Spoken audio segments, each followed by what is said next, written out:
You are now watching Zach Lesage, the best place to learn about competitive Pokemon TCG. Let's get it! Yo, what's poppin' peeps? Welcome back to the channel. Zach Lesage here, word up. Today we are going to be covering over the top 8 decks from my Late Night Series number 6 event. So we just saw the grand finals yesterday on the channel. You could totally check that out. I literally posted it yesterday. It's up there. But there are a lot of other players that did really well at this tournament, so I do want to cover over their decks. For these types of videos, I'm going to be giving you my brutal, honest opinion on decks. Do I think they're cool? Do I think they're relevant? What would I change about their list? Maybe their list is better than what I have. Maybe there's something altogether. I'm just going to be giving you exactly some feedback. I'll also provide the link for this event, so you can copy and paste these decks right into PTCGO for yourself.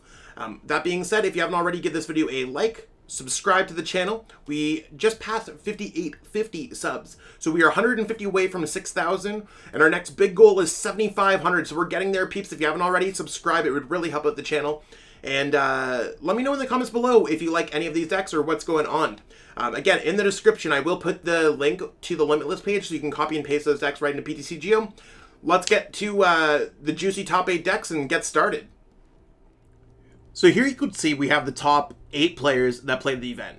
It's a top 16 cut, but in order to make sure that this video is concise and just got everything going on, we're going to cover over the top 8 players. There's a lot of other players that were great making the top 16, such as Floaty Cast and Henry Brand. Henry Brand literally winning last week, so feel free to check out this page and see what other players played. But we're going to start off at Resolution at number 8, playing Single Strike Urshifu. So, looking over at their list, Single Strike Urshifu with Umbreon is very similar to the deck that Stefan played. I recently covered this deck in a video, so check that out if you want it for reference points.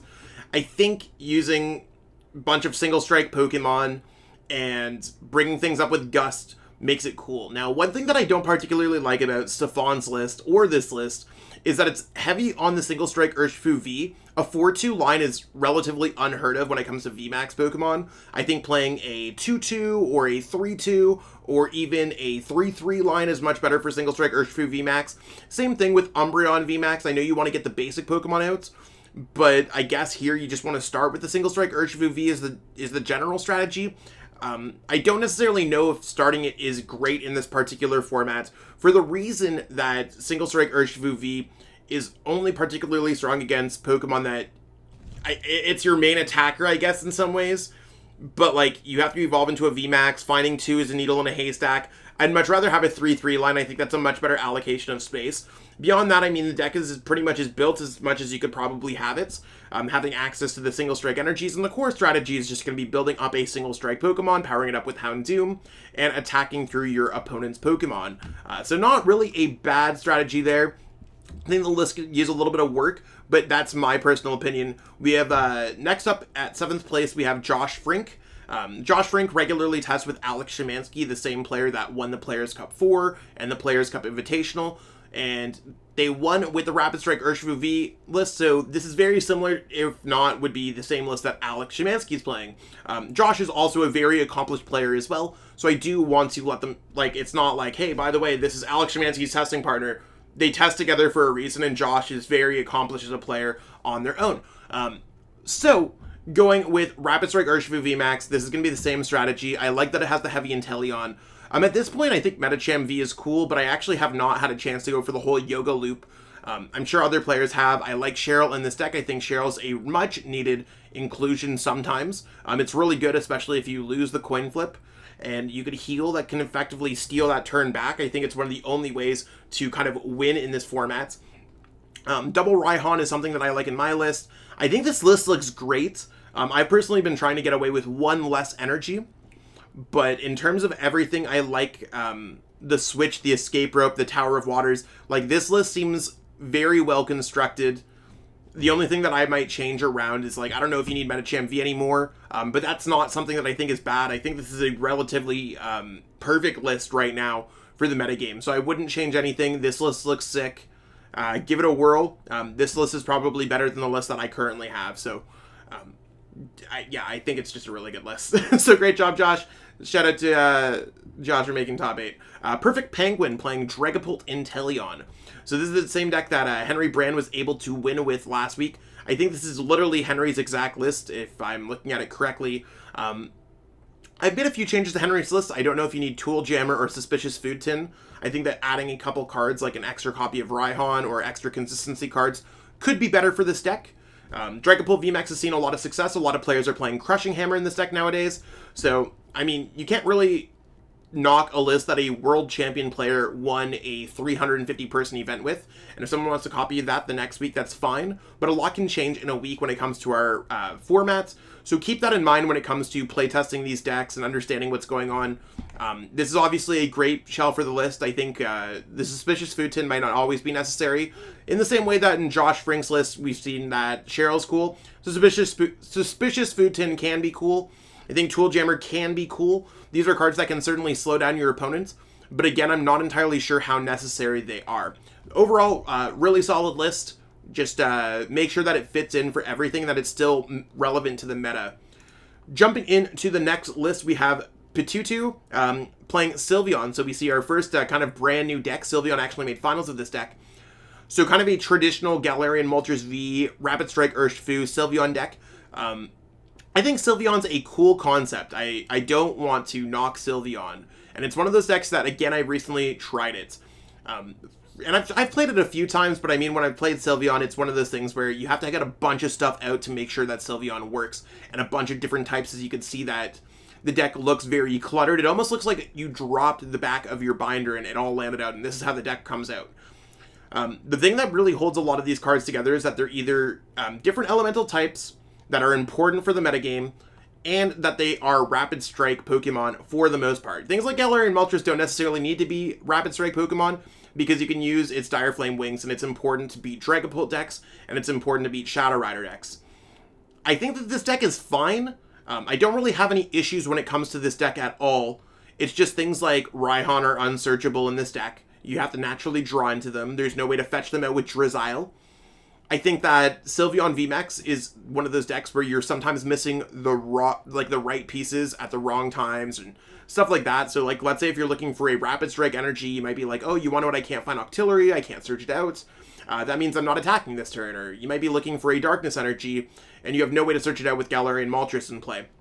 So, I think the deck's cool, just relatively inconsistent, because with all these different Pokemon that you're playing in the deck, you can't always have the same setup that you want. So decks that have a core coverage of things like 4 Dragapult and 3 Dragapult VMAX build the rest around the deck with consistency, not with different tech attackers. Tech attackers can be really cool, but it also can fail you. So keep that in mind. There's a bunch of different tech attackers that you can play in this deck. We're going to cover that a little bit later in the winners list.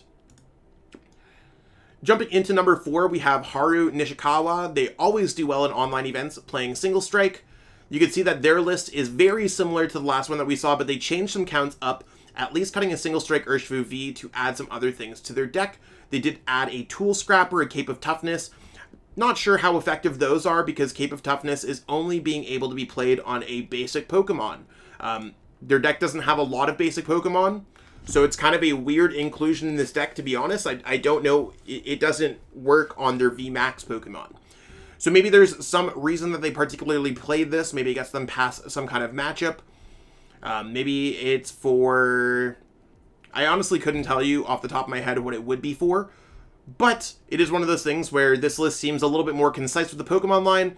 Questionable tech choices, but obviously they made top 4, so great job to them overall.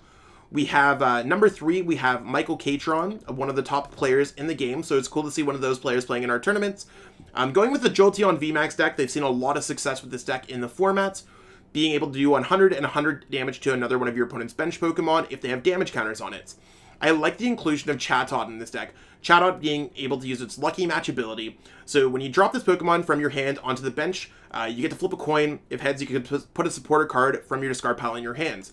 So, like Eldegoss V, except it's a coin flip, but you can access Scoop Up Net with it, giving yourself a lot of options when it comes to this deck. Elemental Badge allowing you to attach for a single energy. Make sure that this deck can outspeed and usually do more damage than your opponent's decks. I'm not sure how much I like playing one Quick Shooting Inteleon. I think that's a little bit awkward, and it's a little bit of a lower count. I'd almost like to see cutting a Scoop Up Net for that card, or cutting something else for that card. But it's interesting at the very least. So shout out to Michael. I think that he's been putting out a lot of effort when it comes to the Jolteon deck and really taking this deck to a certain limit.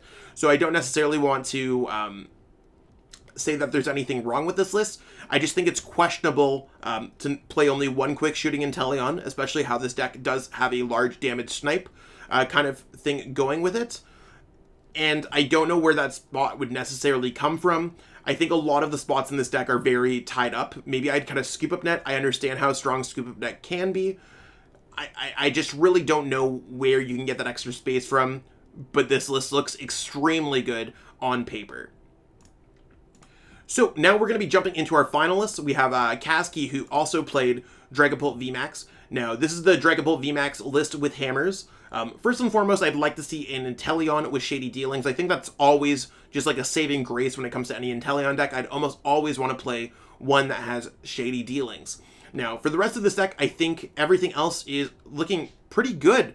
Path to the Peaks, Energies, Tool Jammers. It's a pretty mid-range disruption deck. So one way to slow your opponent down if you go second is with Crushing Hammers and steal their turn right back for them. I think it could be an effective strategy, and obviously it was effective enough to get them all the way to the finals. So what I'm saying, this might be a better Dragapult list than what we've currently seen with the Henry Brand list that's been going around. But it's up to you to make that decision and seeing what's going on. I think Kasky has a pretty solid list here, and it looks like Crushing Hammer might be the wave going forward. Moving on to our finalists. Our first place finalists, our champion, the Ofino, playing a Sylveon VMAX list with 3 VMAX Pokemon. You got the Rapid Strike Urshifu, and you got Blaziken VMAX, and you got Zeraora V. So playing a really teched out version of this deck. I know that this version can be tricky, especially for those Zacian builds, but it comes down to this deck is obviously cutting some kind of support to add in all these extra Pokemon. So as much as I think that these are the type of techs that you might want to be playing in the deck, and Zeraora V is very powerful, it can be a scary deck to pilot. As we can see in the finals video, you don't always hit the right pieces at the right time, and it can get a little bit scary, but at least you can go max Blaze and get the energies back from your discard pile and attach them to your Rapid Strike Pokemon. So I do like Blaziken VMAX. I might actually like Blaziken VMAX more than I like the Rapid Strike Urshifu VMAX. I like actually all of them in the deck. I just don't know if I like them all at the same time, and I'm very scared about playing decks like this in general. I think playing a Passimian here might actually be better than playing 2 copies of Telescopic Sight. I mean, maybe you want to play 2 copies of Telescopic Sight and you want to play Passimian, but Passimian seems like it's a card that you'd probably want to add in here because it is a Pokemon you can play on your bench for Sylveon's Max Harmony attack. It's also something else that would work with your Pokemon sniping with Zeraora V and Rapid Strike Urshifu VMAX. Beyond that, I think it's a very inventive list, so I don't necessarily want to knock it. I'd almost like to see another Karina's Focus for Rapid Strike Search, just in case it gets prized, so you always have that out. But overall, I mean, this looks really well constructed. I really don't have any issues with it. Give it a whirl if you want. But they won the Late Night Series, number 6. So shout out to the Ofino. I actually really like this list. Again, it scares me as a player that tries to pride themselves on consistent decks. But to me, this might just be the best way to play Sylveon right now. But as Sylveon kind of evolves and the metagame evolves, feel free to have the right kind of tech attackers. This deck might not necessarily do as well against a Shadow Rider deck or against a Dragapult deck, whereas other decks might. So keep that in mind when you're playtesting this deck, that you always need to be aware of what's going on in your surrounding metagame and what decks are really popular right now. And that's what we got going on for this video today, peeps. Hopefully you enjoyed looking at those top 8 decks. I know it's one of those things where if you want to be featured in this deck, make top 8 at my tournaments, and by playing in my tournaments, you got a chance of making it all the way to the top 8s. So sign up. The Late Night Series number 7 is going to be going up relatively soon. Might even be up by the time you watch this video, so check out that. The link is going to be in the description. So you just enter for free. If you got any questions, feel free to DM me, ask me in the comments, and I'll totally let you know what's going on. Give this video a like. Can subscribe to the channel. You can see that I'm already like figuring out what's going on. It's been a long day. It's like the second video I've recorded today. So subscribe to the channel and let me know in the comments what deck is your favorite. And again, check out the description for the links to the deck so you can copy and paste those into PTCGO and play around with it. That being said, I'll catch up with all y'all later. Have yourself a wonderful one. Peace out. A huge shout out to everyone who's become a channel member. It's one of those things where I appreciate every single person who watches my videos, and I mean, that's really where it counts, but for the channel members, they've gone out of their way to financially support me, and I truly appreciate that gesture. It's one of those things when I started channel memberships up on my channel, and I just didn't know if anyone was ever going to do it. So I truly appreciate everyone taking the plunge, taking a leap of trust, and investing in me as a content creator. Truly makes a difference for me each and every month. If you haven't already thought about becoming a channel member, you might want to contribute to the channel, and I do put everything back into the channel to make it the best possible place to watch for Pokemon TCG content. Again, I truly appreciate everyone. Thank you so much. Truly appreciate you taking the time out of your day to watch this video. It means the world to me. And my goal with this channel is to spread my love of the game and knowledge with our entire Pokemon TCG community. If you haven't already, help signal boost this video to other Pokemon TCG fans by liking it, sharing it with your friends, and subscribing to the channel. Hopefully we reach our goals really soon. Check out this recommended video, and have yourself a great day. Thanks.